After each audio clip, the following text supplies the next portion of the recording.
risk, and also energy level is very important.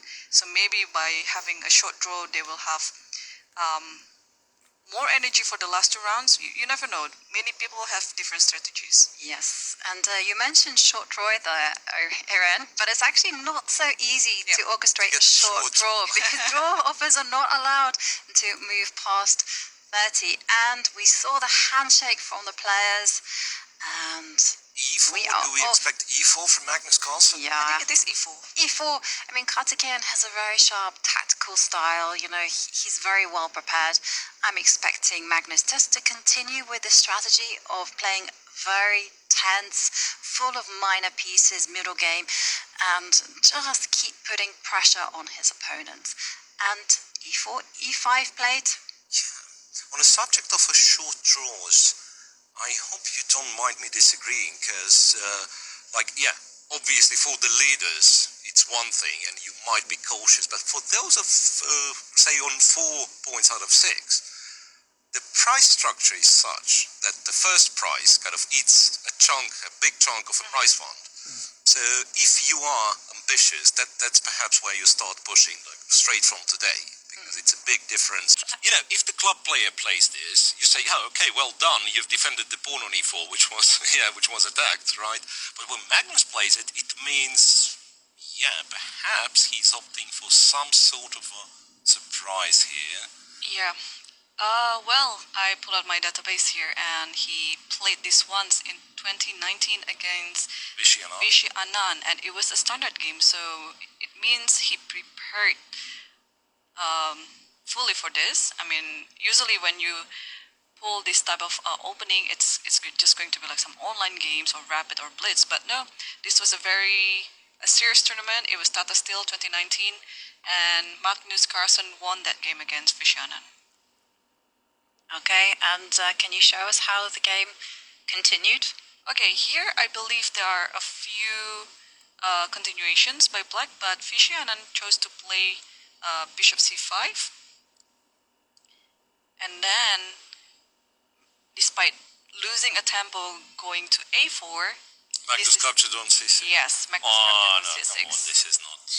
And after d takes c6, d3. So it's going to be quite a dry position, I would say. Yeah. It's tense though, right? Because Magnus is doing his thing where he's relying on the good endgame structure. Yeah, but wait a second. But if you play this, what's the whole point of kind of going? Yeah, well, there is whole. What I'm saying, like, if you were to look at the Berlin defense with knight to f6, so 3 knight f6 from Black, if you could put it on the board, d3 and bishop c5, and bishop takes, pawn takes, and then knight c3 is not even the most popular move, and the only difference is that after knight c3, Black has already a pawn on a6, which does make some. Another branch of continuations, I think Black can continue with bishop c5 or even bishop e7 or d6. Oh, d6. Is d6 a move? After d6 is a move. d5, right? Yeah. But then you have to kind of hold your head in shame and play d5. But that is a big blunder to go d6. So yeah, you definitely have to actually develop the dark square bishop. Yes. Yeah, in such positions, like, I'm always interested, can Black ever play knight a5? Well, you let go of the e5 pawn.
at their heels. Anyone can still Exactly. take over the leaders. Yes. Absolutely. I mean, if you win your last 2 games, if you've got 5 points, you will finish on 7. and And we Magnus have resigned. resignation.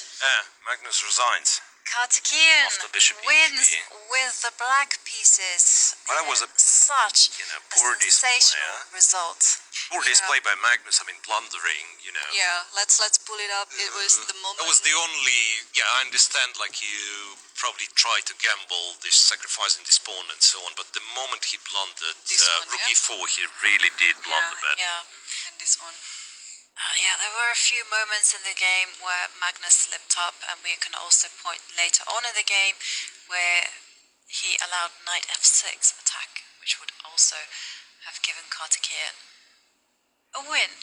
But, well, a win was what Karthikeyan did get, and just what an achievement, though. Yeah. Well to done. beat the world #1 with the black pieces. It's not an And, easy you know, task. it was a crazy game. He also had to play like 16 moves with no time on the clock. And Exactly. he held his nerve.